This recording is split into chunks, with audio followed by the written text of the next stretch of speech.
And Did you get a thing that says like recording in progress? yeah.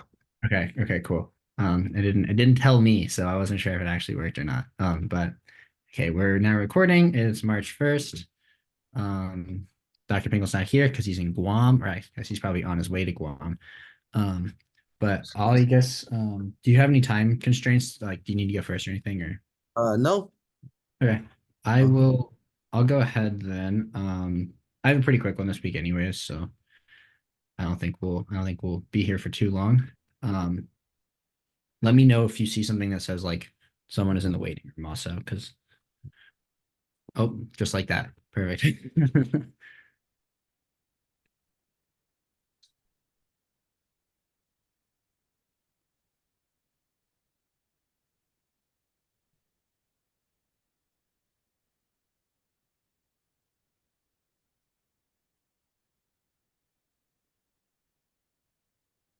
Peter, are you there? I think he's there. He's at least in the meeting now, which is good news. Um, but yeah, I guess I'll go ahead and I'll go ahead and just start with my thing, give Peter a minute to get settled in and everything. But yeah, I have a pretty quick one this week. I was doing some stuff with the temporal analysis, some of spatial analysis, and then comparing like the occupancy with collisions. Um, and so for my spatial analysis, I'm looking at like three kind of like geographic intervals. So this like 1 meter, 2 meter, and 5 meter like bins in the space. So basically I'm taking the like study area and making this like kind of like polygon fishnet sort of structure um, at these like three different spatial sizes, and then running different like regression analyses on them. Um, and so there's a couple different like statistical analyses that can be used to do this, like geographically weighted regression and this like local bivariate relationships. Um, and so I haven't had a ton of experience doing this sorts of stuff. So this was kind of before I was able to like meet with Dr. Pingle and talk about it. But after I met with him on Wednesday and that helped clear a bunch of stuff up. So here's the stuff from before that. Um, so this was what this local bivariate relationships tool returned, and it kind of shows the like different kinds of relationships between occupancy and collisions. And so for occupancy, it's more so just like I guess the units would be in person seconds. Um, it's basically it's basically like the number of seconds that different people are spending in the space at like any given time. Um, and so this is basically for all of the fall 2023 semester. And then the collisions is basically like the total number of collisions that the algorithm is returning. Peter's back. I'll let him back in. Hopefully he's able to hear stuff this time. Um, let's see.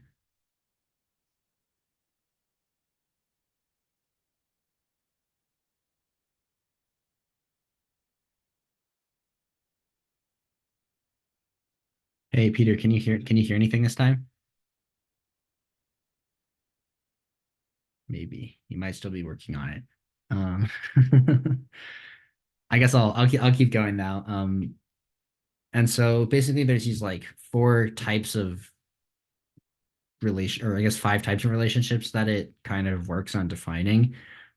So these positive linear relationships are kind of the areas where there's more collisions than like there is like occupancy as a baseline, and the negative is where there's less collisions. Um, and then there's also these like concave and convex relationships, which are relatively similar-ish. They were kind of showing charts of these two in like the ArcGIS toolbox. So rather than it being just like a perfectly positive linear relationship, it's something that can like grow exponentially or grow logarithmically. Um, and so a lot of these areas are concave, I guess showing that like some of them start high and then they go lower a little bit quicker, or that they're kind of like I guess the curve would bend downwards. Um, but yeah, so I did that and then also worked on running a generalized linear regression. Um, and so when I did this, I was using a like continuous model type when I quickly learned that I should be using a like a point-based model type because I have like a true zero in my data and it's going up like this many collisions and this much occupancy in each location. So I should have been doing a slightly different model type for this, but I ended up fixing that. Um, the other thing that I was working on this week was this collision ground truthing.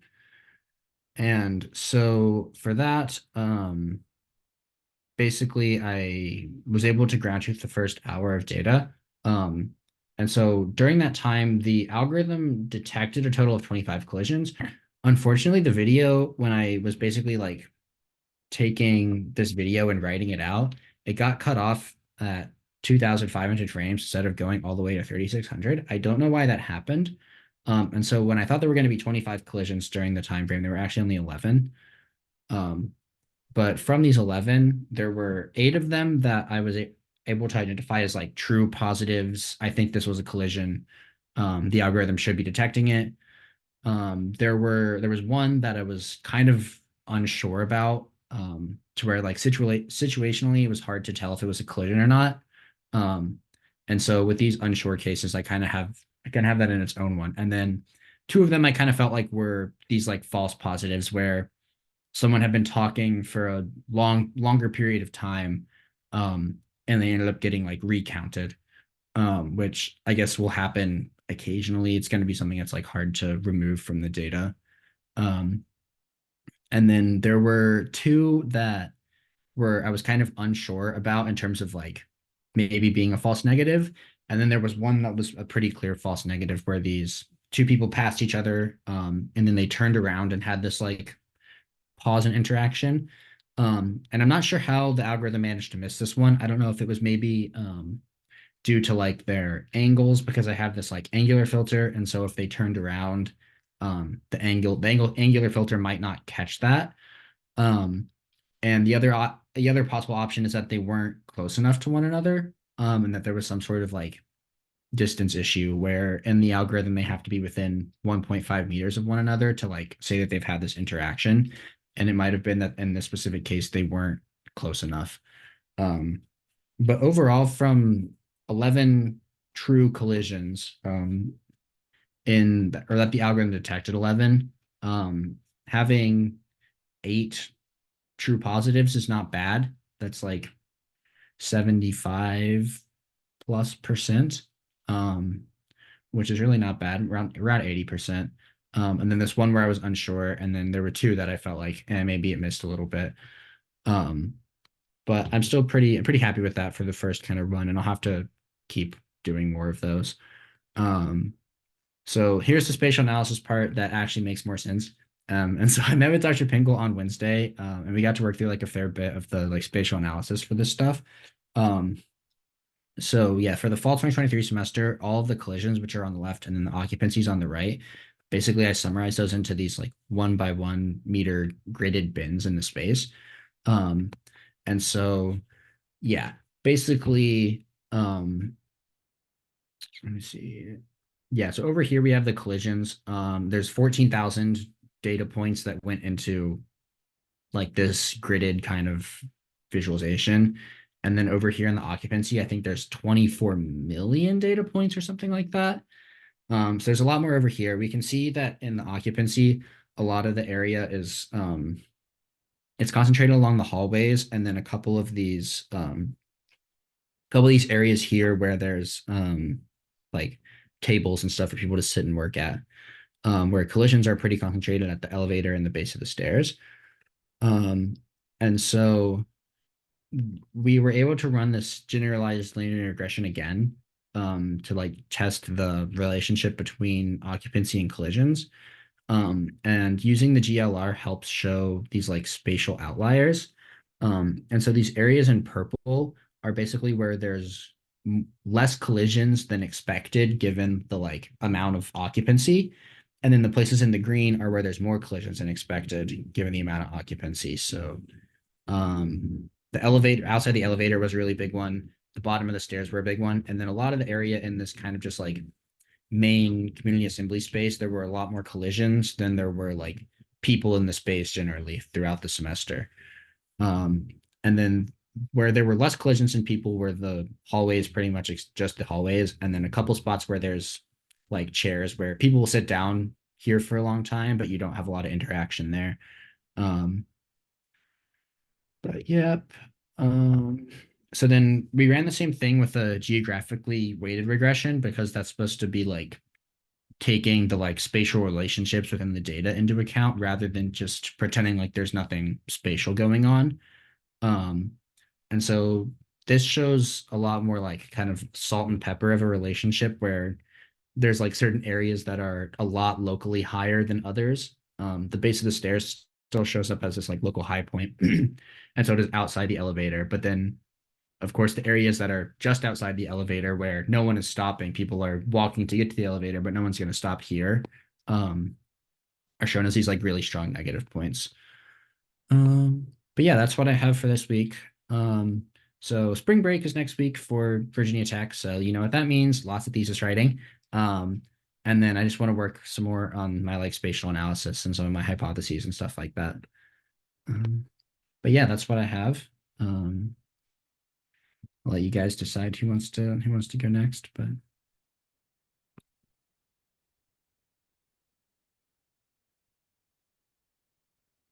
Peter, if you're talking, I cannot hear you.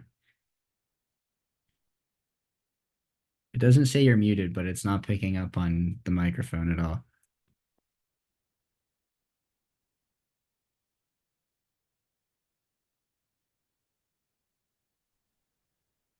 If Oh, there we go. I can hear you now. Oh, wait, no, I can't anymore. I thought I could for like just a second there, and then I wasn't able to again.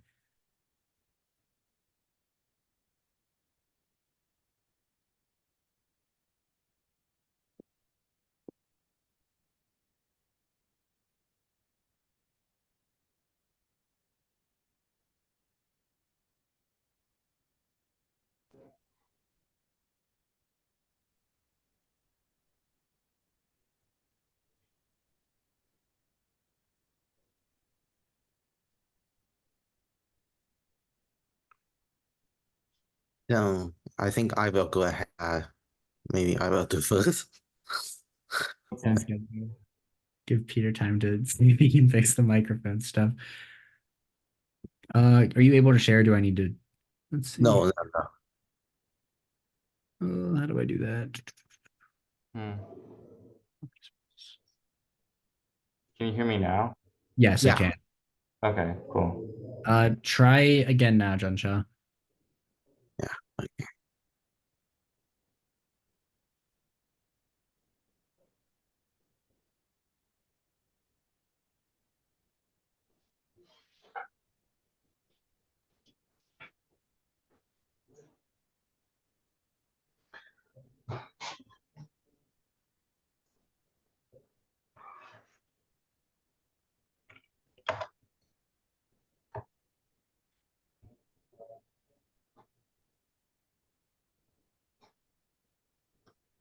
Can you see my screen?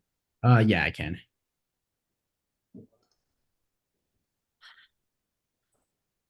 Okay. Yeah. This is my lab report for this week.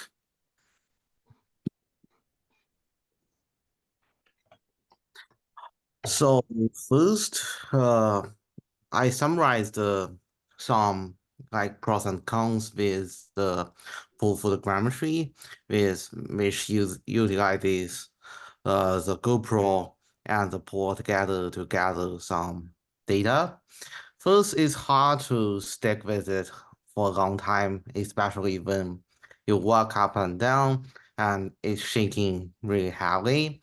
And also, it's winter time at Binghamton, so there are some wind going on, and it's hard for the cameras always go in the front, so there may be some less overlap. I'm thinking about if we use gimbal with GoPro, that this would be better.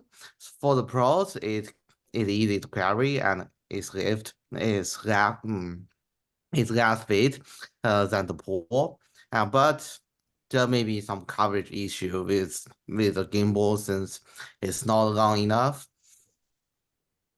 So the second thing I do is to test the iPhone 15 Pro, my new phone with the new LiDAR sensor inside it. I configure the setting of the Pix4D catch, which make it overlap to 90% and and save the mesh when they recording the LiDAR, so I can see what's going on with radar coverage of the camera, which can be shown on on my side of my iPhone. So I do this full scan at last year, November 29th, and just process it. I think finished process yesterday.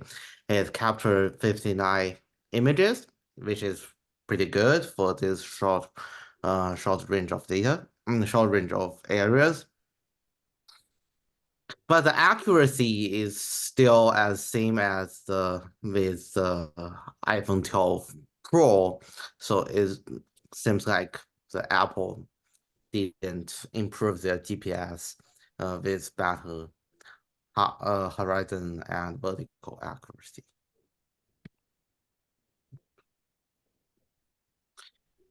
So this is the results. We processed this in Pix4D Cloud and Pix4D Matic 2 times. And this one is from Pix4D Cloud environment. It gave me a mesh and dense point cloud, which is quite good. And this one is processed through the Pix4D Matic. So you can see the camera on the side of it. I captured this dataset used gimbal, so it should be more stable than just handheld, and pretty much the results. And I do a comparison between iPhone 12 Pro and iPhone 15 Pro Max LiDAR sensor, which is these two datasets. For the data quality, seems like the iPhone 12 Pro has better data quality because it has more dense point cloud, but for this one it's iPhone 15 Pro, which means it has many gap at the side area, which is not center.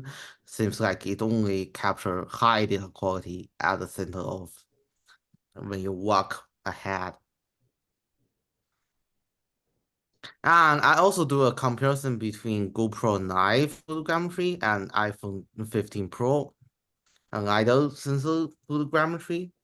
And for the GoPro 9, it's have bigger gaps since they do not capture any LiDAR data. It just reconstruct with imagery. This gap means there are some different elevation changes on the ground. It cannot be totally reconstructed with the data set. And it's the utilized range of the dataset is a wide of 2.5 meters, which is relative good, but if you want to get a surrounding like the trees on the side of the trails, it cannot capture that much of data. But compared to the iPhone 15 Pro, it can capture the range of data, which is 4.3 meters. So it's relative 2 times than the GoPro, which is relatively good. And you can capture the grass and sidewalk besides your main focus. But the other side is not that good because you need to turn the camera all around and doing this, and they can capture all around. And the angle also matters when capture the data. If this one with the iPhone 15 Pro is a high angle, it's a handheld. I handheld the gimbal and capture data. But for this one is I do Dr. Pingo and I do together with the rover, which means the camera is nearly on the ground. so it can capture more wide range of data, which included the cars at the side of the parking lots. But they may have less range of data, which means the main focus may not be from 4 meter, which only can do a 2 meter, but it can capture the surrounding areas. So the next week is also our spring break at Binghamton. So what I'm gonna do is to gather some airborne LiDAR data from New York State GS Clearinghouse. They released the new FEMA 2019 data. So I want to do a processing and do a DTM, probably a DTM of about my study area. And I will continue to do the GoPro tail reconstruction setting. And also I want to write my thesis and prepare my upcoming talk at AG 2024. So this is a detail for the GoPro tail reconstruction, since it can be 1 second interval and 0.5 second interval. Since last time is too many images, so this time I don't want to do too much, which will take too long to processing the data. So I will do the relative 100 images. That's roughly a 3 to 2 minutes walk, and I'll make sure it's more than 70% overlap. And that's all for my this week. Nice. Are you going to AAG in person? Yeah, I'm going to AAG in person at I think April 16th. That's Where cool. is it? It's in Hawaii, isn't it? Yeah. That's That's crazy. awesome.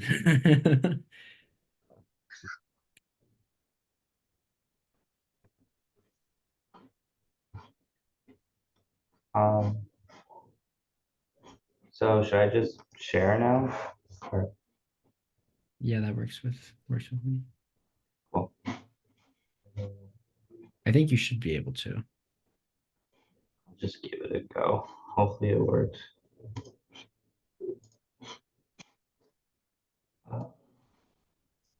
Looks good to me. All right, you can see it. Cool. Mhm. Perfect. Okay. And then that's to present. Okay, so this is my lab report for this week. I started with an article summary identifying like neonatal white deer fawn species that this study sought to identify with UAV thermal and RGB based imaging. So I like typed up a summary about that. They were evaluating the efficacy against vaginal implant tracking, which I didn't know was a thing, and Doe behavior methods, which seeks to track like which deer show like maternal instincts and have like a little cub next to them or something like that, I'm pretty sure. And the flights that they conducted were at lower speeds and lower altitudes, which showed higher accuracy. There were certain technical difficulties that they suffered throughout the experiment. Like there was a bunch of gimbal malfunctions. Switching between thermal and RGB was also difficult. And because they were using two cameras, the battery was reduced. And they also had difficulty with the time of day because sometimes the sunlight would wash out the thermal signatures of the fawns. So like the significance to my study was that it could be useful to conduct flights in the early morning hours from 3 to 9. That's when they were conducting the flights for the best results. Definitely utilizing a dual camera imaging system would be very useful for my study. RGB and thermal has been proven to increase accuracy. I'm curious about like thermal and LiDAR too. Hopefully at some point I could like implement that as well.